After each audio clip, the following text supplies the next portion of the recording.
Can he do enough, Joe Willis? Gonna be deliberate handball there. He's only giving him Joe Willis, it looks.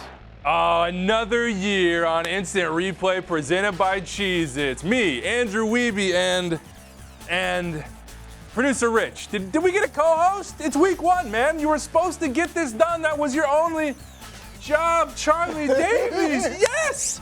Yes! What a wonderful year. And we have a huge show for week one. All the controversial calls.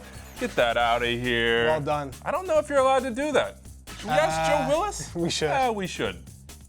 All right, Charlie, let's get 2020 started with a little dog so, not quite red so. Quick rule check here for the people at home. Can goalkeepers use their hands outside the box? Nah. Nah, and yet here is Nashville goalkeeper Joe Willis roaming all the way to midfield, then rising up for a two-handed block on Atlanta United's Ezekiel Barco. Yeah, Dikembe Mutombo would be proud of that. It's 2 on 5 stripes, so this one did not affect the result, but Twitter had a field day. Red card, dog so all day, went the refrain. Referee Drew Fisher disagreed and went with the yellow card. What say you, Charlie? Did Willis deny Barco an obvious goal-scoring opportunity? It was not obvious. The distance from the goal, the numbers that were getting in behind Willis makes the ref's decision easy. Yes, it's irritating, especially for all the Atlanta fans that are there, but it's not a red card. Yeah, it's irritating. And live, I was hooting and hollering with them for the red. But with 24 hours to think about it, I'm with you. Fisher got this one right. You got to consider the distance to goal, the location of the defenders, and then ultimately, it's just subjective. Do you believe it is an obvious goal-scoring opportunity? I don't. It's from midfield. It's a hurried shot. There's a defender recovering. Even if the net is empty, that's a yellow card. All right, let's rewind real quick. Do you have any sympathy, Charlie, for Nashville on Emerson Hyndman's game-winning goal? The flag did go up from the AR for offside, but Fisher waves play on, Atlanta do, Nashville turn off, and the visitors score.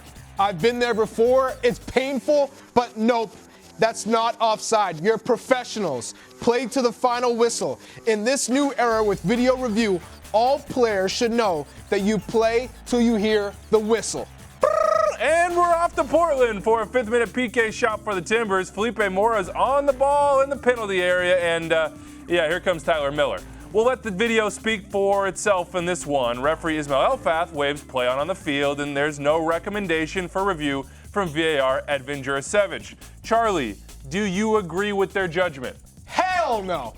In my opinion, this is a blatant penalty. I'm shocked they didn't get this one right. Tyler Miller comes out recklessly and kicks Mora. He made no contact with the ball. It was clear to see, and Minnesota got away with one here. Don't know how I'm going to argue with you on that one. It was a penalty in my opinion as well. Let's head to Seattle now and take a look at this 48th minute PK shout for the Sounders. Here is a fact. Raul Ruidiaz's cutback hits Brant Bronico's left arm. Cannot dispute that. But referee Alex Chilwitz doesn't award a penalty. The play is checked, but not reviewed. I have a hard time with this one, probably because I'm getting used to the new handball language. Last year, I'd have called this a penalty kick, and that's still my instinct here because it feels to me like Bronico made his body bigger by extending that arm and gained an advantage in doing so by blocking the pullback. But, and it's a big but, the new handball law makes an exception for when a defender is sliding and the hand or arm is between the body and the ground to support the fall. That's got to be what Chilwitz and VAR Victor Rivas saw here. It feels weird to me and I don't love it, but I think it's the right call by the law. I agree with the call simply due to the new rule change. The cross hit his bottom hand that was there to support his body as he went to ground. Okay. How about this one in San Jose, Charlie? Again, just talking facts. Jozy Altidore puts this ball right off Gronkowski's arm in the box. No handball, no PK is the call from referee Armando Villarreal. I'm with him. In my opinion, the referee got this one right. The defender had no time to react, and his hand was in a natural body position. All right, we agree there, but the play Quake supporters were actually all up in my mentions about was in the first half. This penalty kick Jozy Altidore drew and Alejandro Pozuelo finished. Some context here, Villarreal gave Andy Rios a talking to for grabbing right before the PK call for, yeah, you guessed it, another grab. The San Jose faithful say dive on Josie. Charlie Davies says, penalty! In my opinion, the defender grabs Josie, and what does Josie do? Keep that hand locked in and make sure the referee sees the defender with his hand in the cookie jar. All right, Wiebe, what do you think of the dog-so red card to NYCFC's Maxime Chanot barely 2 minutes into their first MLS game of the season? It's the fastest opening day red in MLS history. Dog-so, red-so. Good call from referee Rami Touchon. You see the clip of the heels, yeah, right there on Lucas Zelarian, who is in on goal alone if that clip doesn't happen. That is an obvious goal-scoring opportunity, and it was denied by, in what my opinion, is a clear foul. See ya, Maxime. Rest up for CCL, my man. Ouch. How about this potential PK, Chuck? Orlando City's Tesho Akindele is in on goal, and Real Salt Lake's Neda Manoaha is harrying him. Looks like some contact, maybe a little grab. Akindele definitely wanted it. No PK for me. Neda Manoaha does just enough to put Tesho off balance. Wasn't enough to warrant a penalty. And that's a striker saying it, so you know it's got to be true. I agree, not enough for me. And we finish with our first potential violent conduct of 2020.